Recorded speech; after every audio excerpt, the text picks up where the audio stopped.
আসসালামু আলাইকুম রহমতুল্লাহি তাআলা বারাকাতু। সম্মানিত ভিউয়ার্স, আসলে আপনারা দেখতে পাচ্ছেন আমার সামনে কতগুলো পাখি। এগুলো আজকে হঠাৎই কেমনে জানি আমার একটা মিস্টেকের কারণে আজকে পাখিগুলো মারা গেছে। অনেক কষ্ট লাগতেছে, দুঃখ লাগতেছে একজন খামারের জন্য। আসলে এটাই হচ্ছে বড় দুঃখের বিষয়, দুঃখের কারণ।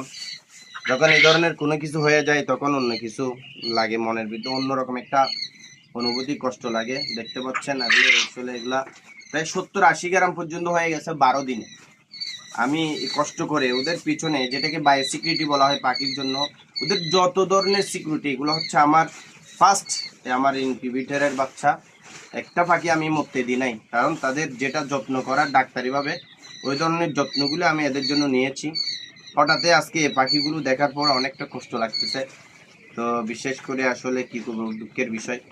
সকলে আসলে দোয়া করবেন আমার পাখিগুলোর জন্য, আমার জন্য যেগুলো আছে এগুলা যেন, যে মিস্টেকটা হয়ে আছে সেটার ভিডিও নিয়ে আসবো আপনাদের সামনে একদিন, যেটা আসলে সকলেরই হয়ে থাকে, সবারই হয়ে থাকে।